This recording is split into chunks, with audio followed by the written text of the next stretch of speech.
Argentina কোন মুসলমানের বাচ্চা যদি তার কাছে প্রিয় হয়, এটা আল্লাহর কসম আমি বললাম, তোর ঈমানের সমস্যা, তোর ঈমানের সমস্যা, তোর ঈমানের সমস্যা, তোর মুসলমানিত্বের সমস্যা।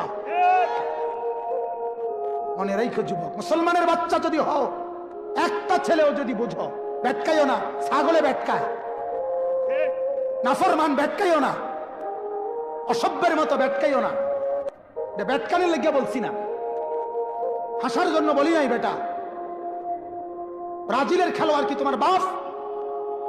ব্রাজিলের সমস্ত খেলোয়াড় বেঈমান। বেঈমান কিনা কথা বলেন না কেন?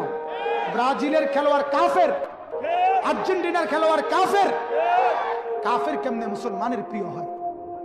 কোন মুসলমানের বাচ্চা কাফের নাম নিয়ে শিক্ষারে কেমনে? কথা বলেন না কেন?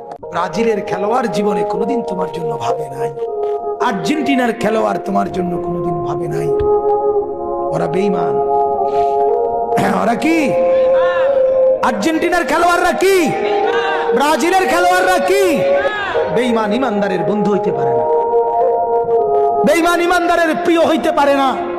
কোন ইমানদার যার কলিজার ভিতরে ঈমান আছে, সে বেঈমানের লাঠির কারণে লাফ মারতে পারে না, ফাল মারতে পারে না। তুই মুসলমান বেটা, তুই ইমানদার। হৃদয়ে আর্জেন্টিনা, হৃদয়ে ব্রাজিল, এটা মুসলমানের বাচ্চা বলতে পারে না। হৃদয়ে কাবা, হৃদয়ে মদিনা।